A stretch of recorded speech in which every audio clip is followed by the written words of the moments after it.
Hey everyone, welcome to AWS Tutorials. In AWS Tutorials, you learn about AWS services.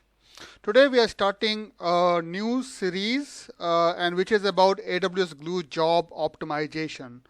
Many of my audience asked about it, and when I work with my customers, I see them struggling in this area. So I thought, why not make a series which can help people learn techniques of optimizing AWS Glue Job. And today is the part 1 of that series. So let's get started. Now, optimizing AWS Glue Job, I will consider is a little advanced topic. So you need to have your fundamentals in place. So if you already know how to work with AWS Glue Job, how to create Glue Job, how to work with various data sources, how to use PySpark code, then you are good. But if you are not, I will recommend two of my tutorials which I have put on the screen here, and I'm going to provide link for these tutorials in the description box as well. You can use these tutorials to learn about it, or by all means, if you have other tutorials which can teach you about AWS Glue Job and using PySpark syntaxes, please use that, set up your fundamental, and then you can use this series for learning optimization. So please have this prerequisite in place, otherwise it will be tough for you to understand what I'm talking about. Now, if you talk about AWS Glue optimization techniques, there are roughly two broad level techniques. One which is more about memory optimization techniques, where you optimize memory of the runtime of your execution engine and so on. And other is your capacity optimization, where you optimize capacity for your Glue job. There's a very nice article actually given by AWS documentation about memory optimization. Actually, I'm going to use this article a lot in this video over here to talk about the techniques. Though this article talks about techniques in very summarized way, which could be a little hard for people to understand and make use of. But what I'm going to do is that I'm going to use a lot of this information from there, but talk in more elaborative way with examples and little method behind it so that it's easy for you to understand. So I'm going to provide you a link for this particular blog as well. If you want to, like, for instance, learn on all techniques in a summarized way, you can use this blog. But I'm going to use a lot of these techniques mentioned in this blog when I discuss techniques in my coming series. So one thing very important for you to understand, because like most of the thing you will find is about optimizing the memory for your job. And we need to understand why this memory management matters. What happens is that AWS Glue uses Apache Spark. So if you think about what is the runtime for AWS Glue, the runtime for AWS Glue is Apache Spark. And Apache Spark uses actually cluster memory intensively to perform computing across nodes in a memory actually. So in summary, you can say that Apache Spark does a lot of in-memory computation, and because of doing in-memory computation, you really need to manage memory well, because otherwise, if you are working with very large amount of data, you will get memory-related errors a lot, failures a lot, if you are not doing memory management in a proper way. So that's why memory optimization techniques matter a lot in AWS Glue, because Apache Spark is the runtime for the AWS Glue. So moving on, what will the approach for this series? So basically, I have no plans that I'm going to finish this series in a 3 videos or 4 videos or 5 videos. I'm going to talk about 1 or 2 techniques in each of the videos. I will explain how the technique works, and of course I will do a demo so that you know how to use the technique. And I might finish in 5 videos, 6 videos, I don't know. But I will keep this series open. So I'm going to create a separate playlist for this series, and I'll keep the series open, and as and when, other than first wave of 5-6 techniques I talk about, which I have done little research on, I have prepared a catalog on. But post that, I will keep the series open. I'll keep the playlist open, so that in future, as I come across more methods and technique, I will keep adding to this series. I'll keep adding to this playlist. So that's my approach. I'm going to use in each of the episodes, each of the videos, 1 or 2 techniques, and do deep dive into that and do a demo so that you understand how to use that particular method or the technique. So that's the approach I'm going to take for this series. So what is today's technique? So today's technique is called Push Down Predicates.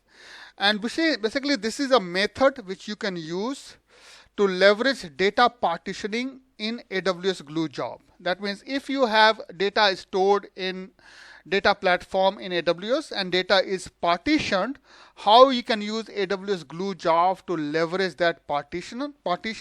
That's a technique I'm going to use, and it's called Push Down Predicates.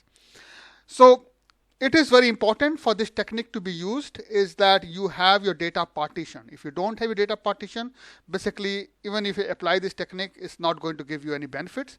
So in order to leverage this benefit, it's very important that your data is partitioned. So let's get started with this technique. So we are going to use a sample data, and in fact this sample data I'm going to use later for my demo as well. So my sample data is a customer's data. And this customer's data has got, it's a CSV kind of file, which has it's not CSV, it's a Parquet file. In fact, I have used a Parquet format. And I have got fields like IT, gender, married, age, graduate, profession, work experience, spending, family size. These are different attributes this customer's record have. And suppose I have a company which is going to simply analyze this data using Glue Job, or process this data using Glue Job. Now, the way I have partitioned my data is first level of partitioning I have done on spending. So when I store my data, my first level of partitioning in S3 bucket is spending based on the spending field. So spending is average, high, and lows. First of all, my records are partitioned based on average, high, and low spending. And then I have got a second level of spending, second level of partition, and that is based on profession. So within average, high, or low, I have got further folder-based partition based on the profession field, which could be based on artists, doctors, or engineers. So I'm taking, so that's how my data is partitioned. And if you see the catalog, the Glue catalog for this data, it also looks similar to. So you can see here your partition 0 or first level of partitioning is based on your spending, and I have got my second level of partitioning based on profession, and these are the other fields in the data. So that's how my data has been partitioned. And I told you that if you want to use a push down predicate, then data partitioning is must. So now let's move on. So how is my data distribution in the partition? So how many rows in each of the partition? So I'm going to give you a sample here, a sample example here. The sample example looks something like this. So for instance, I have got total 410 rows. So in my high spending, I have got 185 rows, average spending 102 rows, low spending 123 rows. And then if I further break down it into artist, doctor, and engineer, so artist folder under the high spending has got 65, doctor 60, engineer 60, and so on and so forth. So that's how my data partitioning distribution look like. So these many rows I have spread across my folder. So for instance, if you say how many doctors rows are there which are with average spending, your answer is 50. So this under average doctors folder, you have got 50 rows of data stored. So that's how my data distribution and partition look like. Now, one thing when I show you the example, I'm talking about 410 rows and 85 rows.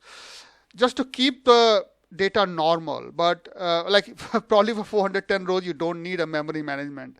But what if it is 4 millions of data? Then you need a memory management. So don't get fixed yourself by 410 or 500 rows. Like, okay, why by 410 you optimize me to 200? How much? Don't think that how much benefit you get by optimizing for 410 to 200, but think more of that you're optimized your memory by 50%.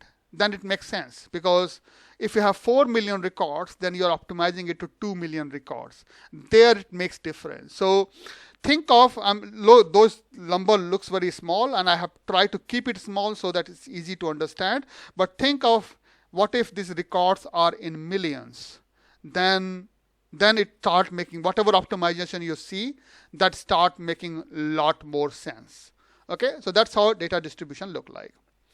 So this is my data distribution, and here is my glue job requirement. So I have to create a glue job which process my customer data which are spending high. Okay, a simple example here. Okay, now guys, I have used this kind of partitioning here, but I mean, you can have a time-based partitioning, like based on year, month, and week and days, those kind of partitioning. So partitioning depends on how you want to query your data, how you want to process your data. In this case, I want to process my data based on spending and profession. So I did partitioning like that. But in your case, you might want to process data time-wise or country-wise or branch-wise, area-wise. Then you want to do partitioning in that way, right? So as I told you, partitioning is primarily driven by how you want to process your data and how you want to query your data. So in your case, partitioning might look something else. But in my case, I have partitioning based on spending and profession, and I want to process all customer record where spending is equal to high. So what kind of mistake people will do? So my requirement is simple. I want to process my customer records where spending is equal to high. What mistake people will do? Let me show you. First of all, people will read this data into a dynamic frame. So as I told you that this data I have cataloged like a customers table. So they simply go to catalog and say, okay, this is my glue database. This is my glue table name. I'm going to read my data. Okay, looks normal. We do this kind of things. And then since I have to only process the data where spending is equal to high, I am going to filter my data. So I'll simply apply filter.apply for my data frame where spending is equal to high. And then I got a data frame which is only keeping my spending equal to high rows. And this data frame, then I can use it for my processing purpose. This code looks so good, so normal. And probably you don't need to optimize this code if you have 410 rows. But if you have a 4 million row, 40 million rows, then you need to optimize it. Let me tell you what is the flaw in this code. It's a perfectly right code, working code, but what is the mistake in this code? When you run the first statement here, basically you're saying that I'm creating a data frame with 410 records. Keep this in mind, guys. 410 records. Though I want to process only the records where spending is equal to high, but when I run this statement, I just loaded a data frame with 400 records. That means whatever processing I do for this data frame, it has to process 410 records. Then I applied a filter criteria. And when I applied the filter criteria, in memory, 410 records are processed to filter down to 185 records. These 185 records, right? 185 records. But 410 records are processed in memory. Again, it doesn't make any difference if it is 410 records. But if it's a 4 million records, you might want to worry about that. And then you got a data frame which is ready with the required records to do the rest of the transformation you want to do with the data frame. So you can see here, the flaw in this approach is that first you are loading the full data set of 410 records. Then you are applying filter on that to to come down to 185 records, and then you get your data frame for the processing. But you already have processed the full 410 records, which could be a challenge if it is 4 million records, yeah, compared to 1.85 million records. So how do we solve that problem? That problem can be solved using push down predicates.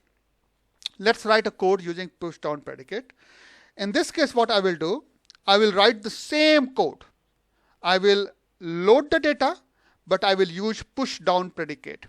And you see in this code, everything looks same as the previous. Only extra parameter you see here is called push down predicate, spending equal to high. And then I get a data frame.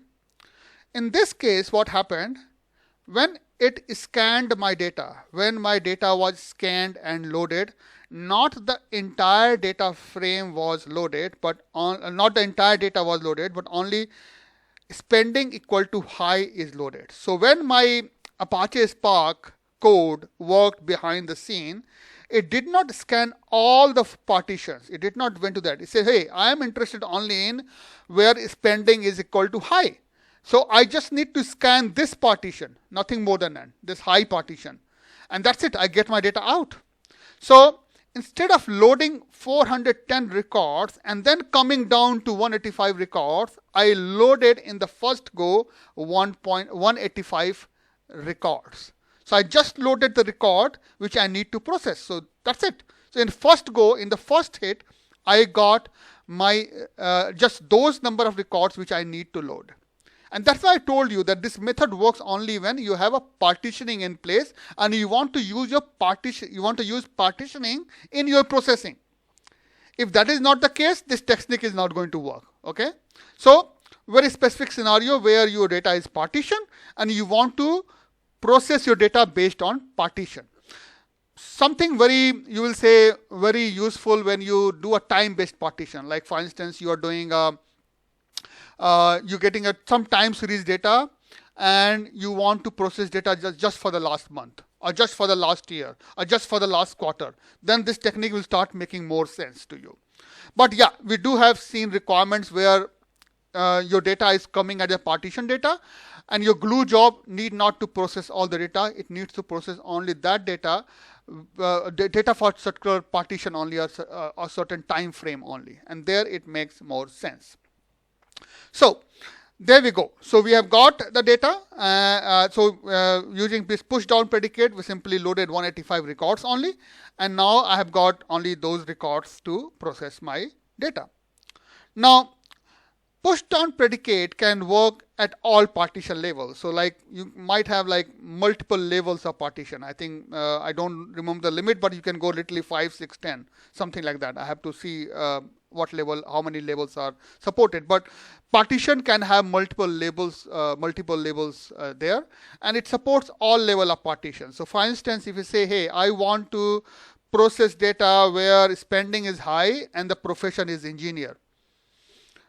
You can mention multiple partitions in your push down predicate, and by virtue of that you simply load. So your Apache code, your runtime is simply going to scan this particular partition where there are 60 records. So it will say, okay, I am interested only in that partition where spending is high and my profession is engineer. So I will simply ignore rest of the partition. I'll simply scan this particular partition, load data from there, and I'm good to go. And in a first go, you loaded 60 records only, and you are done. You don't need to load 410 records and then come down to 60 records. Again, guys, I told you that 410, 60, 185 doesn't make sense here. But if you go for 4 millions of record, it will start making much more sense why you need to leverage your partition in your using push down predicates to filter down your data in the first go you're loading the data. Okay. So that was all, to be honest. It's a very simple concept, but people miss to apply, especially when dealing with the partition data. And that's how it is simple to apply. So what we are going to do in a demo today, the same data I showed you, I'm going to work with the same data. So I'm going to, I have that data stored into S3, then I have cataloged the data using Glue catalog, then I launched a developer endpoint, and then I'm using a SageMaker notebook to run the code. Why I'm using SageMaker notebook to run the code? Because I want to show line by line execution and data loaded and those kind of things. So I'm not creating a job today. And that's why I told you there's a prerequisite. You should know how to create the job, because if you know, I will show you the code. But then if you know how to create the job, you know how to use the code to create the job. So that fundamental you should know. But I'm going to show you this code, run this code line by line to show you how data is loaded and how this push down predicate is working, so that you understand the functioning of it. So let's go to the AWS console and do this demo. So here I am on AWS console, and I have got my Dojo dataset bucket where I have got a customers folder. This customers folder has got first level partition at high, average, high, and low spending. If I go to any of these partitions, you can see here I have got more. I have got professions like artist, doctor, engineer. I took just few examples in the slide, but here I have got a complete set of data where I have got more professions covered. So that's how my data is organized in the partition. If I go to AWS Glue console, I have got this Dojo database created, and then if I go to table, you can see I have got a customers tables, which is basically cataloging my customers data in Dojo data set. It is in the Parquet format, so I have kept it the Parquet format. And then I'm simply it has simply partition on spending and profession, as I talked about in my presentation. So this is how my data look like. Then I launched a developer endpoint, and you know the developer endpoint is one of the methods in Glue to do coding using SageMaker notebook. Nowadays, people are using more and more Glue Studio for the development, and even I use that for my Glue job development. But whenever I want to, whenever I want to do a line-by-line code execution, I try to use developer endpoint. Glue Studio is coming out with a notebook support, still under preview. Actually, I'm planning to make a video on that, and if that happens, then even for line-by-line code execution, I can use Glue Studio. But for now, till that feature becomes like no, I understand how that feature works. I'm using this developer endpoint whenever I want to show you line-by-line code execution. So I've got this developer endpoint created, and under developer endpoint, I have got this notebook created, which is a SageMaker notebook, which I'm going to use for my development. So in this SageMaker notebook, I have got a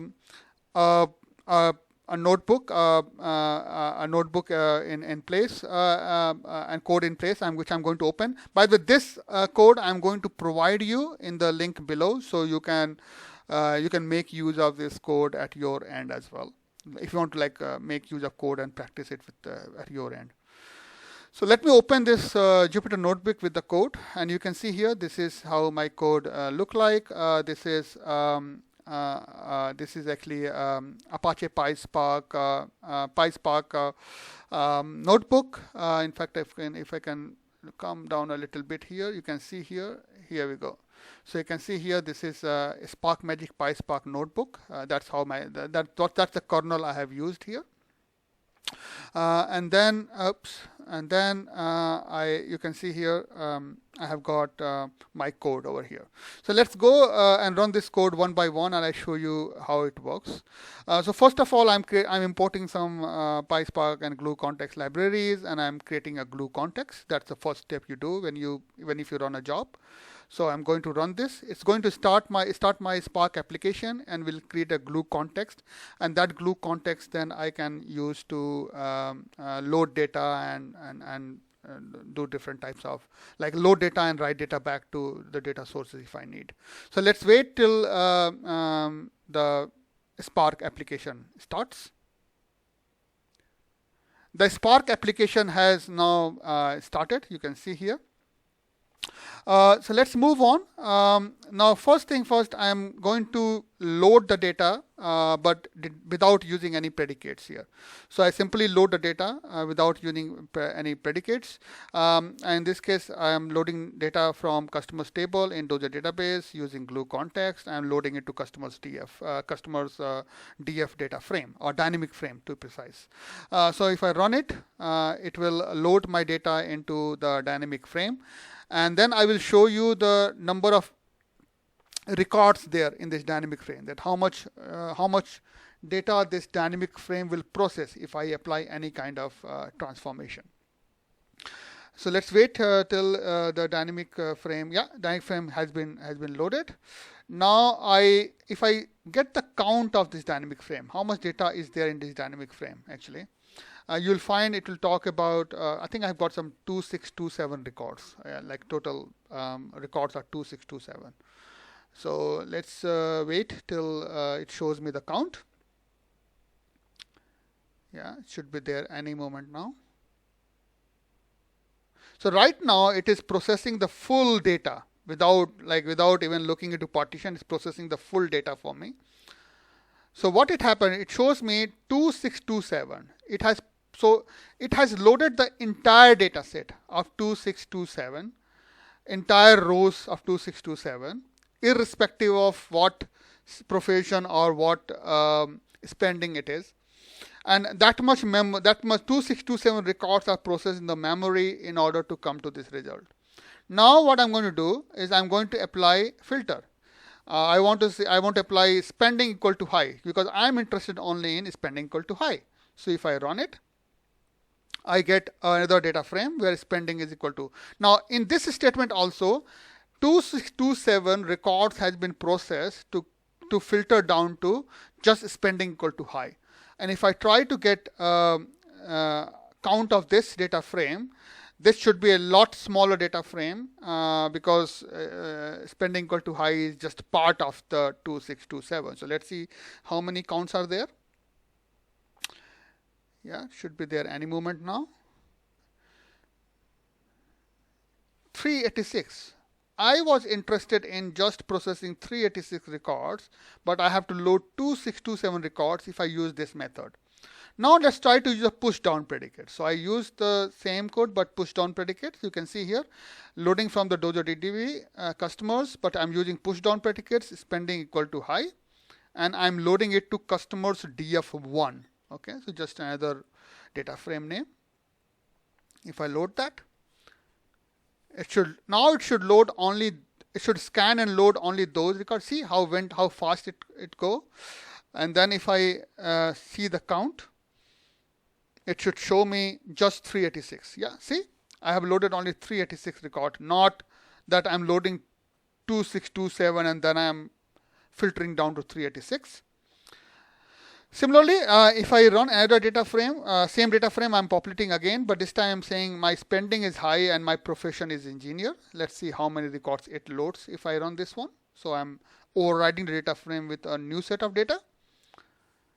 Okay, there we go. And if I try to see the count of it, there we go, 16 records. So there are only 16 engineers with spending equal to high in my entire data set, and that's what I need to process. So that was the example, guys, how you can use push down predicate to load less amount of data, to scan less amount of data in S3 bucket, because in order to load 2627, you have to scan the entire data set and then you filter down.